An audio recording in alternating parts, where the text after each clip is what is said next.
एक परम भक्त हुए भगवान के, उनका नाम था कुआ जी। क्या नाम था? कुआ जी। उनका नाम कुआ इसलिए पड़ा, उसके पीछे भी एक कथा है। तो कुआ जी जो थे, ये एक मट्टी के बर्तन बनाने वाले व्यक्ति थे। क्या बोलते हैं उन्हें? कुम्हार। कुम्हार थे कुआ जी।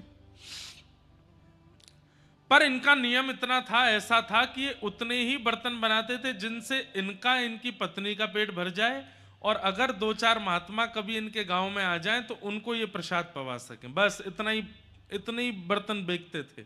मतलब आज की व्यवस्था इनकी, इनकी पत्नी की, और अगर संत महात्मा कोई आ जाए तो उनको पवाने की।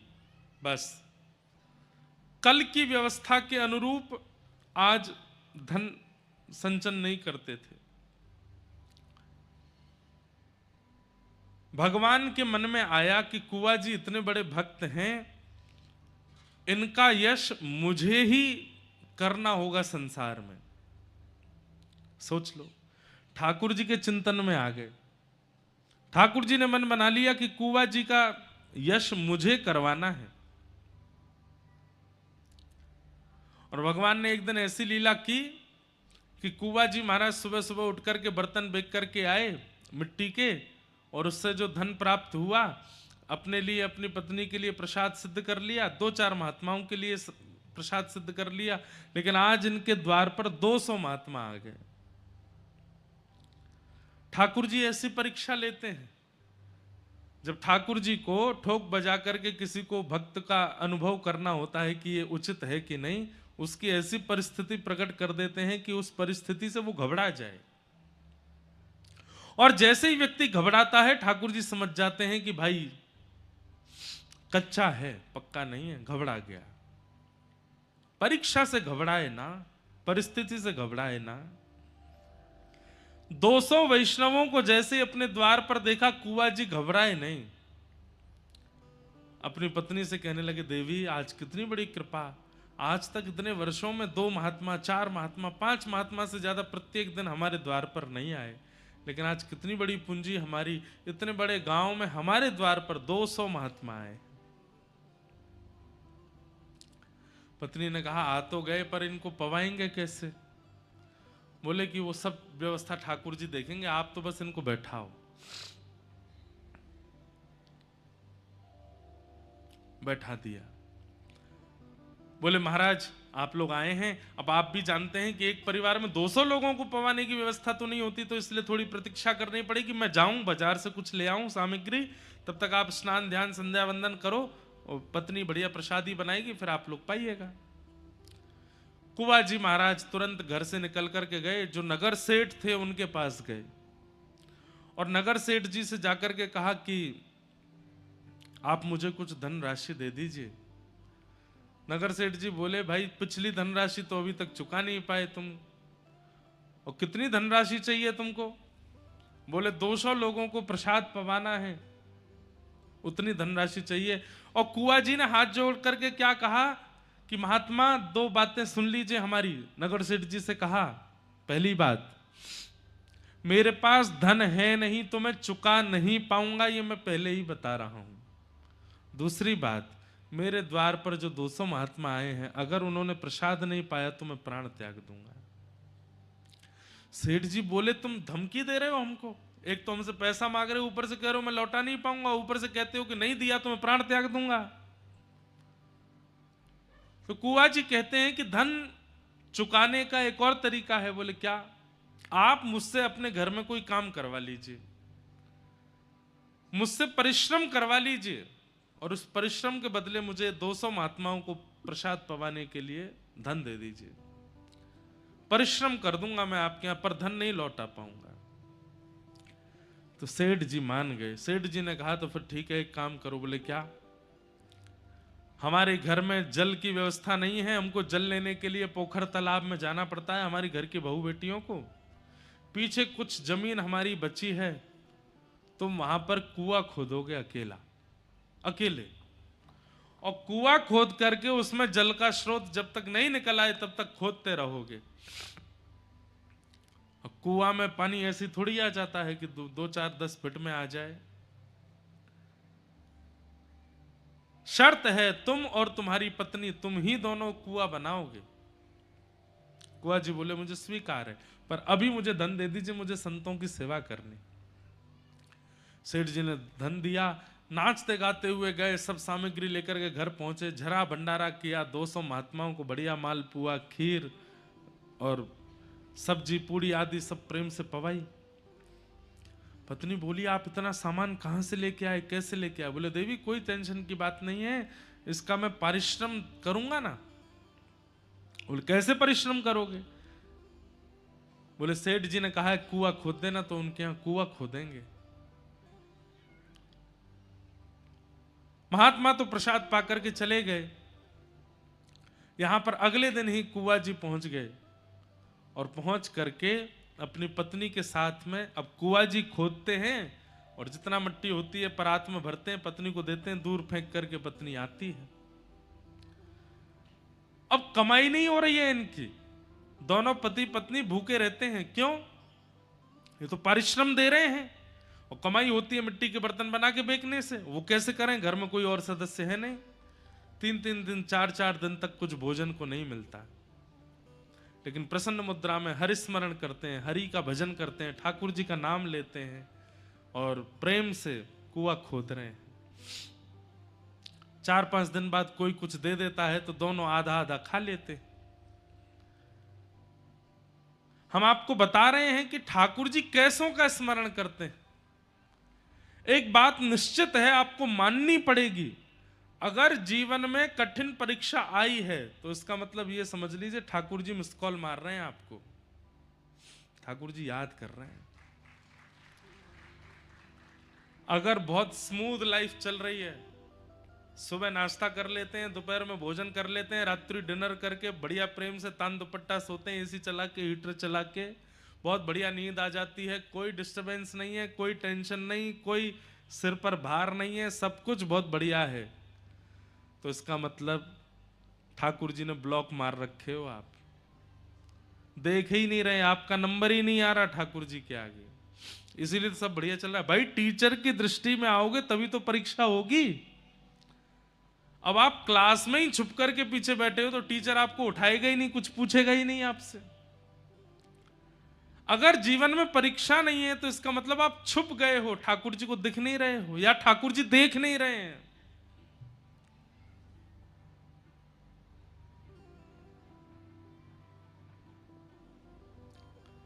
तो कुआं जी की ऐसी परीक्षा, लेकिन प्रसन्न मुद्रा में भगवान का स्मरण करते हुए कुआं खोद रहे हैं। खोदते खोदते खोदते खोदते जल का स्रोत आ गया, कुछ फीट भीतर चले गए। पत्नी को बार बार मिट्टी ऊपर देते थे। पत्नी से कहा देवी देखो जल का स्रोत आ गया, अब कुछ दिन और फिर उसके बाद ये कुआं निर्माण हो जाएगा। पत्नी भी बड़ी प्रसन्न हो गई, इतने दिन हो गए, घर में व्यापार भी नहीं हुआ, कुछ काम धंधा भी नहीं हुआ, भोजन पानी भी नहीं चल रहा है, अब बढ़िया कुआं बन जाएगा तो हम फिर से बर्तन बेचेंगे, धन कमाएंगे। मिट्टी फेंकने के लिए जैसे ही पत्नी गई तो जल इतना ज्यादा आ चुका था कि उस जल के आगमन से आसपास जो मिट्टी थी वो गीली होकर के धंस गई और फिटों नीचे कुआं जी धंस गए, दब गए और उसी के नीचे ही रह गए। जैसे ही जाकर के देखा सारी मिट्टी नीचे गिर गई है और कुआं जी उसके नीचे दब गए हैं। अब अकेली कितना उसमें से निकाली मिट्टी, खूब पहले तो फावड़े से खुद ही खोदने लगी, लेकिन वो तो पूरा ही भर चुका था। दौड़ी दौड़ी सेठ जी के पास गई, बोले सेठ जी मेरे पति को निकाल दीजिए, देखिए ना वो धंस गए भीतर। पूरा गांव इकट्ठा हो गया, सब लोग योजना बना रहे हैं, यहां से खोदो, यहां से खोदो, यहां से करो, ऐसे करो। पर अंत तो गत्वा, क्योंकि कुआं जी इतने प्रसिद्ध और इतने बड़े व्यक्ति नहीं हैं, इसलिए गांव के लोगों ने कहा परिश्रम करके हम मिट्टी निकाल भी देंगे तो भी कुआं जी जीवित तो मिलेंगे नहीं, मर चुके होंगे। इतनी देर हो गई है, इतनी मिट्टी में धंस करके व्यक्ति कैसे बच सकता है। सेठ जी भी वहां से जाने लगे। एक बहुत सुंदर पद मैंने अभी कुछ दिन पहले एक कथा में गाया था। ऊधो जब टेढ़े दिन आवे, ऊधो जब टेढ़े दिन। बहुत सुंदर पद है। जब टेढ़े दिन जीवन में आते हैं कैसा होता है? हाँ हाँ, ऊधो जब टेढ़े दिन आवे, ऊधो जब टेढ़े दिन आवे। बंधुओं, एक बात याद रखिएगा, मैं वक्ता हूं, मुझसे लेकर के पीछे बैठे हुए व्यक्ति कोई किसान हैं, उन तक भी इस संसार में कोई व्यक्ति ऐसा नहीं है जिसके जीवन में टेढ़े दिन नहीं आते, जिसके जीवन में विषमताएं, परिस्थिति नहीं आती। अगर नहीं आ रही हैं तो वो जी ही नहीं रहा है, वो इस संसार का है ही नहीं है। इस संसार में आए हैं तो भोगना तो पड़ेगा, परिस्थितियां तो आएंगी। ये संसार एक विद्यालय है और हम सब यहाँ के विद्यार्थी हैं, परीक्षा तो होंगी। ऊधो जब टेढ़े दिन आवे, ऊधो जब टेढ़े। शब्द सुनिएगा, इष्ट मित्र मुख हूं नहीं बोले, इष्ट मित्र मुख हूं नहीं बोले, इष्ट मित्र मुख हूं नहीं बोले, इष्ट मित्र मुख हो नहीं बोले, देखत नैन चुरावे हो, देखत नैन चुरावे। कई लोग इस परिस्थिति को देख चुके होंगे और जिन्होंने नहीं देखी है वो तैयार रहना देखने के लिए, होने वाला है आपके साथ। ये परिस्थिति सबके जीवन में या तो आ चुकी होगी या आने वाली है, इसलिए तैयार रहिएगा। इष्ट मित्र मुख हूं नहीं बोले, इष्ट मित्र मुख हो नहीं बोले, ओ देखत नैन चुरावे हो, देखत नैन चुरावे। जब टेढ़े दिन आवे, जब टेढ़े दिन अच्छा आवे। पद सुन के पता चला कौन से संदर्भ का पद है ये। जब भगवान कृष्ण ब्रज छोड़ करके चले गए हैं मथुरा और उद्धव जी समझाने आए हैं गोपियों को, तब गोपियां गा रही हैं इस बात को। ऊधो जब टेढ़े दिन आवे, ऊधो जब टेढ़े। और टेढ़े दिन आता है तो क्या होता है? सोना छूवे होत है माटी, सोना छूवे, सोना छूते ही मिट्टी हो जाएगा। कहाँ एक समय हम ऐसे थे कि हम जो हाथ धर दें वो सोना हो जाता था, और अब टेढ़े दिन आए तो क्या हुआ? सोना छूते हैं तो मिट्टी हो जाता है। सोना छूवत होत है माटी, सोना छूवत होत है और सबसे बड़ी बात, मूर्ख ज्ञान बतावे हो, मूर्ख ज्ञान बतावे। सबसे मूर्ख व्यक्ति हमारे मित्रों में, सबसे मूर्ख व्यक्ति हमारे परिवार में, वो ज्ञान देने लग जाता है जब टेढ़े दिन आते हैं तो। ऊधो जब टेढ़े दिन आवे, ऊधो जब तेरी दिन हे ऊधो जब टेढ़े दिन आवे। जब तेरी और अंत में गोपियां बहुत अच्छी बात कहते, तो बहुत बड़ा पद है लेकिन क्योंकि प्रसंग नहीं है इसलिए पूरा पद गाने का अभिप्राय नहीं है। अंत में गोपियां कहती हैं, अपनो अपनो भाग्य सखीरी, अपनो अपनो भाग्य सखीरी, अपनो अपनो भाग्य सखीरी, अपनो अपनो भाग्य सखीरी, काको दोष लगावे,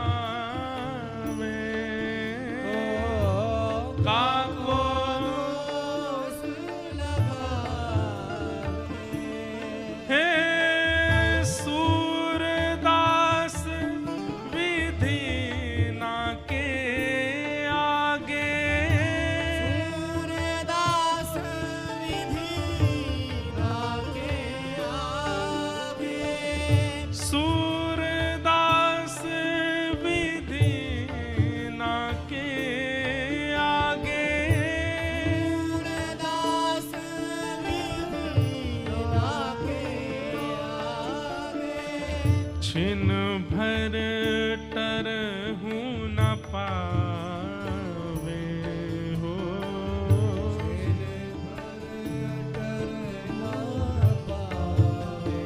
ऊधो जब टेढ़े दिन आवे, ऊधो जब टेढ़े हे ऊधो जब टेढ़े दिन आवे, ऊधो जब तेरी दिन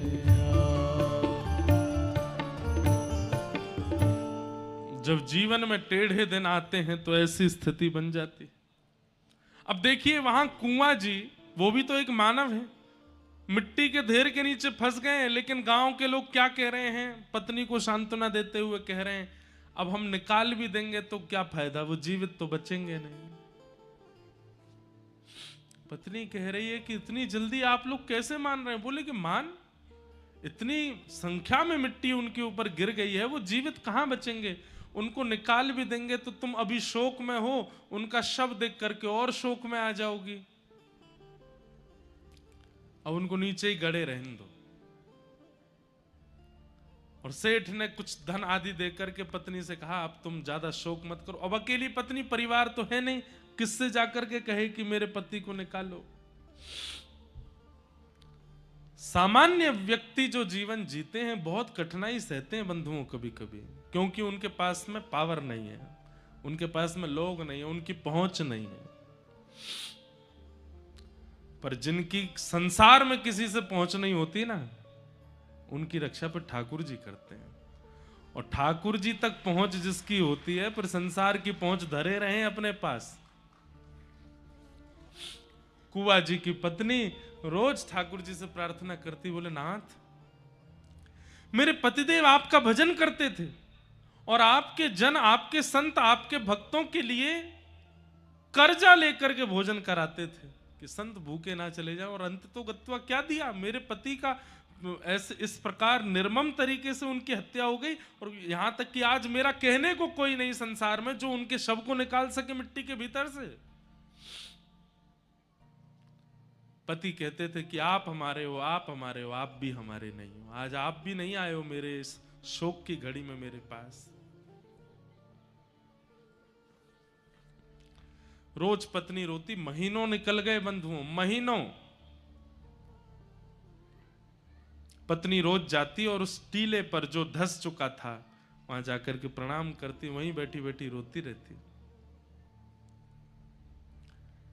एक बार कुछ संतों की जमात आई और वो संतों की जमात उसी टीले के बगल से निकल रही थी जहां कुआ जी धंस गए थे। वहां उन्होंने अच्छी व्यवस्था जान वहां बैठ करके अपने प्रसाद आदि खोल करके पोटलियों से पाना प्रारंभ किया। तभी उनको हरिशरणम हरिशरणम हरिशरणम हरिशरणम हरिशरणम नाम की ध्वनि आने लगी। ढूंढने लगे ये कौन बोल रहा है, इतना मधुर, इतना शांत, इतनी धीमी स्वर में, लेकिन हमें इतना स्पष्ट सुनाई दे रहा है। और इस स्वर में ऐसा लगता है कि मानो मानो साक्षात हरि सामने खड़े हैं, उनको देखते हुए कोई बोल रहा है। इधर उधर दिशाओं में ढूंढने लगे कहां से ये ध्वनि आ रही है, कहां से ये स्वर आ रहा है, लेकिन कहीं कोई प्राप्त नहीं हुआ। तभी उन संतों ने कहा कि कौन बोल रहा है भाई, ये आकाशवाणी हो रही है क्या हरिशरणम की। तभी एक महात्मा ने कान लगा करके उस टीले में जब कान लगा करके देखा तो कहा अरे इसके भीतर से आवाज आ रही है। खूब सारी संख्या में वो महात्मा थे, कोई कुल्हाड़ी लेकर के, कोई खपरेल लेकर के, कोई जो साधन मिला सब लेकर के उसको खोदने लगे। गांव के लोग इकट्ठे हो गए, अरे भैया क्या कर रहे हो, काय को खोद रहे हो। बोले अंदर से आवाज आ रही है, अंदर कीर्तन कीर्तन की ध्वनि सुनाई दे रही है। पूरा गांव इकट्ठा हो गया। किसी ने जाकर के कुआ जी की पत्नी को बताया, बोले जहां कुआ जी दबे थे आज कुछ महात्मा मिलकर के वहां खोद रहे हैं और ऐसा कह रहे हैं भीतर से आवाज आ रही है। पत्नी दौड़ी दौड़ी गई, वहां जाकर के जब देखा तो सब संत लगे हैं खोदने में। खोदते खोदते खोदते 2 दिन बीत गए। गांव के लोग भी अब अविश्वास, अरे हम तो पहले ही मना कर रहे थे, इतने महीने हो गए, कहां कंकाल भी नहीं बचा होगा उनका। तो अरे यहां से ध्वनि आ रही है स्वर की। थोड़ी देर में पूरे गांव को भी वो ध्वनि सुनाई देने लगी, हरिशरणम हरिशरणम हरिशरणम। खोदते खोदते 2 दिन बाद जैसे ही अंतिम परत पर पहुंचे, जैसे ही मिट्टी हटा करके देखा तो क्या पाया,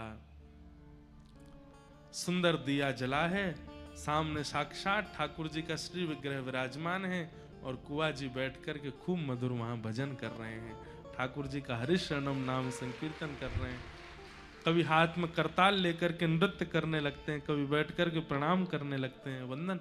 देख करके किसी को भी विश्वास नहीं हुआ, ये कैसे हो सकता है। महीनों पहले दब चुका व्यक्ति, महीनों पहले जिसकी मृत्यु हो गई नीचे दब करके, वो जीवित कैसे है? क्योंकि हरि के स्मरण में कुआ जी हैं। कुआ जी के स्मरण में हरि हैं, ये पहली बात है। पर कुआ जी के मन में हरि स्मरण होते होते होते एक स्थिति ऐसी आई कि अब हरि के स्मरण में कुआ जी हैं, तो चाहे जैसी परिस्थिति आ जाए, हरि के स्मरण में जो आ जाता है, परीक्षाएं तो उसकी होती हैं लेकिन कोई उसका बाल बांका नहीं कर पाता। जीवित कुआ जी वहां से निकल करके बाहर आए। अब तो पूरा गांव उनको पूजने लगा, वंदन करने लगा। ठाकुर जी ने उनका यश बढ़ाया। हमारा कथा सुनने का उद्देश्य ये कोई मनोरंजन नहीं है बंधुओं। ये मनोरंजन के लिए नहीं आते हैं हम, या मनोरंजन के लिए नहीं आते हो आप। ये मनोमंथन का विषय है। हमारा उद्देश्य कोई और ना बन जाए, व्यापार वृद्धि ना बन जाए, वंश वृद्धि ना बन जाए, लोक प्रसिद्धि ना बन जाए। कथा से केवल एक ही चाहिए, मेरा सुमिरन हरि करें। अब वो मेरा स्मरण कर लें, अब वो मुझे याद कर लें, अब वो मुझे को एक बार अपने अपने अपने हृदय में एक बार बस मेरा नाम बोल दें। इस श्रेष्ठता को प्राप्त करने के लिए जो जो व्यवस्थाएं करनी पड़े वो सब मैं करूंगा, बस हरि मेरा स्मरण कर लें। इसी के लिए कथा सुन रहे हैं हम। तो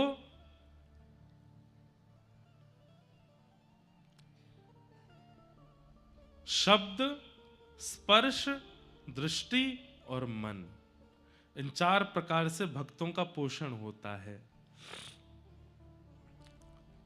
गुरु के संबंध में हम वचन सुनते हैं, ये अधिकार हमारा है, पर स्पर्श, दृष्टि और स्मरण का अधिकार गुरु के पास है। वो अगर हमें योग्य जानेंगे तो तीनों वस्तु दे देंगे। पर ठाकुर जी के संबंध में उल्टा है। स्पर्श शब्द, स्पर्श, दृष्टि और मन, ये ठाकुर जी हमारे साथ कर रहे हैं। वो नित्य स्पर्श कर रहे हैं। वायु जो हमें छू रही है, ये कौन है? ठाकुर जी तो हैं। वो नित्य हमारा स्मरण कर ही रहे हैं, पर किस भावना से कर रहे हैं ये बात समझ नहीं आती। अच्छी भावना से कर रहे हैं कि सामान्य भावना से कर रहे हैं। दृष्टि उनकी हमारे ऊपर है, बस वचन सुनने की इच्छा है। दर्शन को नैना तपे, वचन सुनन को कान, मिलवे को ही रात तपे, हिय के जीवन प्राण, गोवर्धन वासी सांवरे, तुम बिन रहो न जाए। तो इस प्रकार आज भागवत जी का हम प्रारंभ कर रहे हैं। आइए महात्म की थोड़ी चर्चा कर लें, उसके बाद कथा को फिर आज विश्राम की ओर ले चलेंगे। और कल 2 बजे से आप लोग 1:30 बजे ही आ जाइएगा, और कल 2 बजे से खूब मधुर भाव से। और हमारा मन है मध्य प्रदेश में प्रगटे हमारे वृंदावन के प्रेम करने वाले भक्तों के चरित्र हम सुनाएंगे 7 दिन तक। भागवत की कथा तो सुनाएंगे ही, पर उस भागवत में भी मध्य प्रदेश में जन्म लेने वाले, और उसमें भी बुंदेलखंड में जन्म लेने वाले, और आसपास के मध्य प्रदेश प्रांत से हमारे ठाकुर जी का स्मरण भजन करने वाले वैष्णवों का चिंतन कथा में करेंगे। इसलिए रोज पधारिएगा, रोज आइएगा, खूब भाव से सुनिए। सच्चिदानंद रूपाय विश्वोत्पत्त्यादि हेतवे, तापत्रय विनाशाय श्रीकृष्णाय वयं नुमः। यं प्रव्रजन्तमनुपेतमपेतकृत्यं द्वैपायनो विरह कातर आजुहाव, पुत्रेति तन्मयतया तरवोऽभिनेदुः, तं सर्वभूतहृदयं मुनिमानतोऽस्मि। भैया ये एसी ने कहा देर में मुझको कुल्फी बना देंगे, इनको बंद कर दो दोनों।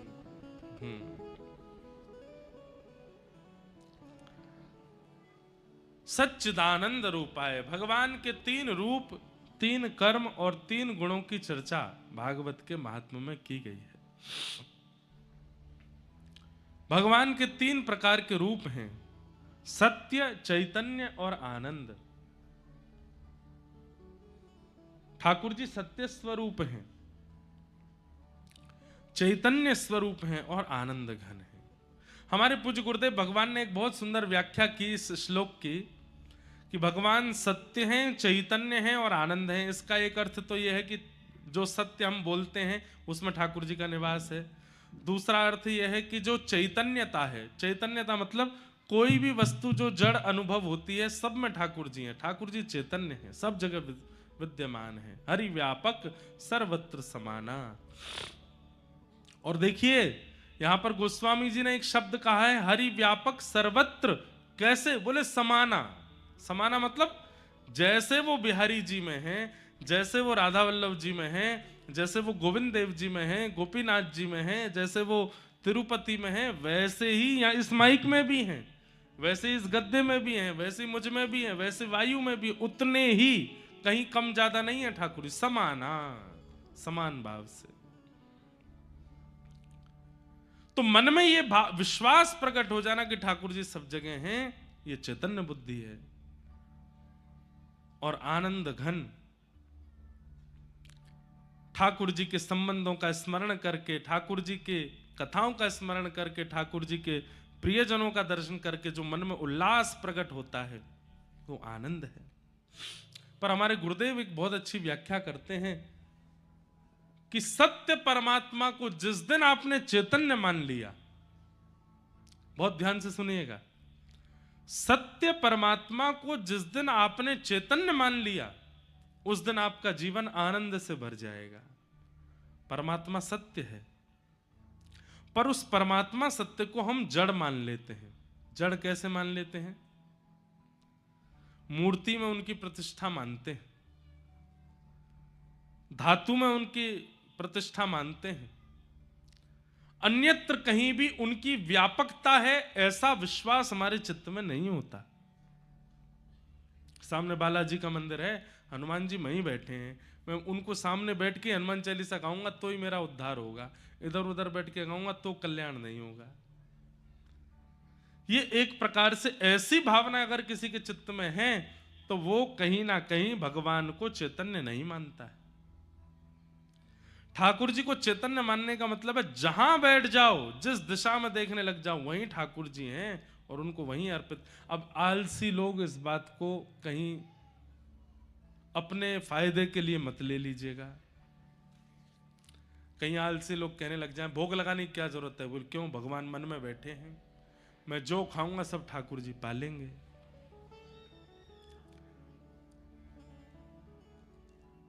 ये तर्क को तर्क वितर्क करने वाले लोग, आलसी लोग, भगवान से 100 कोस की दूरी रखने वाले लोग, कहीं इसको अपना टाइटल मत बना लीजिएगा। देखो महाराज जी कह रहे हैं सब जगह भगवान है, तो मैं जो पाऊंगा उससे हो।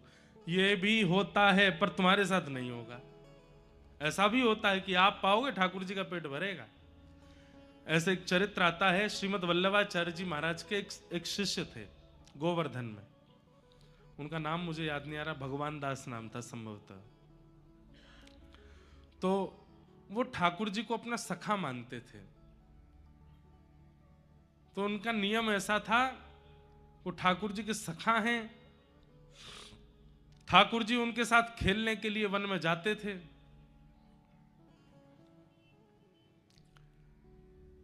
तो जब ठाकुर जी के लिए रसोई घर से थाल जाता था प्रसाद का, तो वो रसोइयाओं से बोले पहले हमको पवाओ, बाद में ठाकुर जी को पवाना। बोले क्यों? बोले हम पहले पा करके वन में जाके सब व्यवस्था करेंगे ठाकुर जी की, वहां ठाकुर जी खेलने आते हैं, कहीं कोई दिक्कत नहीं हो जाए। तो रसोइया ने कहा अच्छा भगवान का प्रसाद नहीं लगा, तुमको पहले पवा दें? ऐसा बिल्कुल नहीं होगा। तो जब उनको नहीं पवाया, ठाकुर जी के सामने धर दिया, तो महाप्रभु वल्लभाचार्य जी के चित्त में भी ठाकुर जी आकर के आज्ञा किया आज हम भी नहीं पाएंगे। क्यों? वाने ना पाया तो हम भी नहीं पाएंगे। अब वाने ना पायो वो दुखी है गयो, वो खेलवे के काजे ना गयो, अब मैं उन्हें पाऊंगा, इसलिए नियम बना दो वो पहले पाएगा हम बाद में पाएंगे। तब से महाप्रभु जी ने नियम बना दिया, बोले पहले इसको पवाओ उसके बाद ठाकुर जी को पवाओ। क्यों? ठाकुर जी का सखा है, जितनी देर ठाकुर जी प्रसाद पाते हैं उतनी देर वन में जाके सब व्यवस्था कर लेता है। तो कई लोगों के लिए नियम ठाकुर जी ने बनवाए, पर आलसी लोग अपने सुख समृद्धि के लिए कृपया कर इस बात को ना ले लें कि भगवान तो सब जगह हैं, मैं पाऊंगा उससे ठाकुर जी का भोग लग जाएगा। हो सकता है ठाकुर जी चाहें तो। अब माधव दास जी, उनका चरित्र आता है, जगन्नाथपुरी के माधव दास जी जगन्नाथ भगवान से कहते हैं हे महाप्रभु जी अब मैं कुछ दिन व्रज की यात्रा पे जा रहा हूं। तो जगन्नाथ भगवान बोले तुम चले जाओगे तो हमारा मन कैसे लगेगा, हमको भी ले चलो। तो माधवदास जी बोले आप यहीं बैठे रहो। क्यों? 8 बार तो भोजन करते हो आप, सुबह से रात्रि तक 8 बार भोजन करते हैं ठाकुर जी, और मैं वृंदावन यात्रा पर पैदल चल करके जाऊंगा, 8 बार कहां से भोजन दूंगा आपको? इतने भयंकर जंगल, पहाड़, नदियां, सरोवर, तालाब सबको पार करना पड़ेगा, दुर्गम रास्ता है, आप तो भूख के कारण व्याकुल हो जाते हो, आपको लेके कैसे जाऊंगा? जगन्नाथ महाप्रभु बोले तो ठीक है तुम चले जाओ। अब जगन्नाथ जी संग चले इसका मतलब ये थोड़ी कि वो मूर्तिमंत होके ही चलेंगे, वो तो हृदय में बैठ के भी जा सकते हैं। ठाकुर जी हृदय में बैठ गए माधवदास जी के। अब माधवदास जी का अभ्यास था कि 4-4 दिन तक भी भूखे रह लेते थे, लेकिन ठाकुर जी चित्त में बैठ करके माधवदास जी के साथ जाने लगे, उनको पता नहीं था। थोड़ी दूरी पहुंचे जगन्नाथपुरी से, इतनी जोर की भूख लगी माधवदास जी को, अब तो ऐसे व्याकुल हुए कि थोड़ी बहुत देर में प्रसाद नहीं मिले तो पेड़ पोड़ खाने शुरू करूं, थोड़ी देर भोजन नहीं मिला तो पत्ते खाने लगे, घास खाने लगे, सामने जो आया उसी को ही खाने लगे, और स्वयं ही आश्चर्यचकित होकर खुद से ही पूछ रहे हैं हे माधवदास इतनी उम्र हो गई आज तक इतनी भूख तो तुझे कभी नहीं लगी, आज ये कैसे भूख लग रही है? क्योंकि माधवदास जी के अंदर ठाकुर जी बैठ के जा रहे हैं, ठाकुर जी को लग रही है भूख। माधवदास जी एक गांव में पहुंचे और गांव की माता जी एक कुटिया में रहती थी, उनका द्वार खटखटाया, मैया जल्दी खोलो जल्दी खोलो। बंधुओं ऐसी भूख कभी लगी है कि आप पागल हो गए हो, बस कुछ मिल जाए? नहीं लगी होगी। हम लोगों को ऐसी भूख नहीं लगी है अभी तक। पर एक बात शास्त्रों में कहते, महाभारत कहती है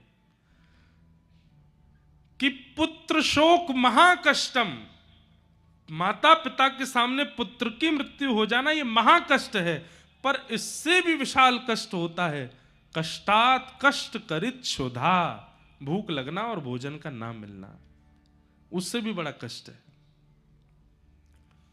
माधवदास जी की ऐसी स्थिति हो गई, गेट खटखटाने लगे। मैया बोली अरे रुको रुको आती हूं। द्वार खोल के देखा, कहो बाबा क्या बात है इतने व्याकुल? मैया जो है घर में, जो है घर में मुझे खिला दो, मुझे भूख लगी है, बहुत तेज भूख लगी है। बैठो बैठो, इतने व्याकुल। बोले बैठने का मन, जो रखा है तो बनाना नहीं है, जो रखा है दे दो, पका हुआ है बिना पका हुआ जो है सब दे दो। बोले रोटी नहीं है आटा दे दो, मैं आटा खा लूंगा, गेहूं दे दो गेहूं चबा लूंगा, लेकिन मुझे दो। मैया बोली सब व्यवस्था है बैठो। माधवदास जी बैठे, भोजन थाली लगा करके दी। माधवदास जी तो पाने लगे। भूखा व्यक्ति वो विचार नहीं करता कि रोटी को सब्जी से लगाऊं या चावल में दाल डालूं, वो तो बस खाता है। मैया बोली आराम से धीरे धीरे खाओ, और बाबा अकेले अकेले खाए जा रहे हो, इस बालक को भी खिलाओ। माधवदास जी बोले कौन बालक? तुम्हारे बगल में जो बैठा है ये बालक? कोई बालक नहीं है मेरे बगल में। अरे बाबा ऐसे कैसे बात करते हो? निश्चित कहीं से अपहरण कर लाए हो किसी मैया के प्यारे से बालक का, और कहीं मैं तुमको पकड़वा ना दूं इसलिए मेरे सामने नाटक कर रहे हो कि कोई बालक नहीं है। ऐसा सांवला सा बालक, बड़ी बड़ी आंखें इसकी, ऐसे जीभ में पानी आ रहा है, मुंह में पानी आ रहा है, तुम्हारी थाली की ओर देख रहा है, और तुम अकेले अकेले खा रहे हो, इसको नहीं पवा रहे? माधवदास जी बोले कोई बालक नहीं है मैया, मैं अकेला हूं। अरे तुम्हारे बगल में मुझे दिख रहा है, ठोड़ी पे हाथ धर के छोटा सा गदमदरा सा बालक, पीतांबरी पहने, सांवला सलोना सा, तुम्हारी थाली की ओर देख रहा है, घुंघराले केश हैं। माधवदास जी समझ गए, बोले ओहो, तभी मैं कहूं मुझे इतनी भूख क्यों लग रही है। जगन्नाथ जी जैसे ही कहा सोई ठाकुर जी प्रकट हो गए। बोले कहो माधवदास। बोले आप आ गए। बोले तुमको क्या लगता है कि हम स्थूल रूप में ही चलते हैं साथ में? हम सूक्ष्म रूप से तुम्हारे मन में बैठ करके वृंदावन जा रहे हैं, हमको भूख लग रही है इसलिए तुम खा रहे हो। महाराज जिन माधवदास जी को 30 दिन में वृंदावन पहुंच जाना था, 6 महीना में पहुंचे। क्यों? 10 कदम चलते हैं फिर भूख लग जाती है, फिर अपने मन से कहते हैं हे जगन्नाथ जी नेक नेक तो सबर कर लो, कम से कम 8 बार का भोजन 4 बार कर लो। यात्रा में बहुत दिक्कत होती है, इतना खाने के बाद चला भी नहीं जाता। लोग बाग पैदल यात्रा पर जाते हैं तो 2-4 किलो वजन कम होता है। माधवदास जी जब वृंदावन पहुंचे 10 किलो वजन बढ़ गया। इतना खाते हुए गए क्योंकि ठाकुर जी चित्त में बैठ के गए। तो अगर आप ये कहते हैं कि चित्त सब जगह ठाकुर जी हैं, व्यास जी कह रहे हैं, तो चित्त में भी तो हैं, भोग लगाने की क्या आवश्यकता? अरे ठाकुर जी स्वयं कहें कि मैं चित्त में हूं, हैं तो वो सबके चित्त में, पर वो एक्टिव है कि नहीं वहां पर, आपके द्वारा पाया गया प्रसाद वहां स्वीकार कर रहे हैं कि नहीं, ये विशेष बात। सच्चिदानंद रूपाय, सत्य परमात्मा को जब तक आप चैतन्य नहीं मानोगे, जब तक उनमें यह बुद्धि रखोगे कि वो जड़ हैं। अच्छा एक बात बताओ, व्यक्ति पाप करता है, उसको नहीं पता कि उसने पाप किया? पता है, पर व्यक्ति फिर भी पाप कर देता है। क्यों? क्योंकि उसके अंदर यह विश्वास भी है कि मैं पाप कर रहा हूं, किसी को नहीं दिख रहा, मतलब परमात्मा को भी नहीं दिख रहा है। उसे यह बात पता होती है कि परमात्मा देख रहे हैं, लेकिन वो परमात्मा की उपस्थिति की सत्ता पर विश्वास नहीं करता, इसलिए गलत काम करता है। बड़े बड़े महापुरुष भजनानंदी गलत काम क्यों नहीं करते, गलत क्यों नहीं खाते, गलत क्यों नहीं पीते? क्योंकि वो केवल मानते नहीं है, जानते भी हैं कि परमात्मा देख रहे हैं, परमात्मा बैठे हैं, परमात्मा की दृष्टि के आगे हमें कुछ हमें गलत करना नहीं है। हम क्यों गलत कर देते हैं? क्योंकि हमारे मन को ये बात पता है कि परमात्मा होता होगा कहीं, उसको थोड़ी दिख रहा है कि मैं क्या कर रहा हूं, सब पता है। तुम जानत सब अंतर्यामी, तुम जानत सब अंतर्यामी, करनी कछु ना करी,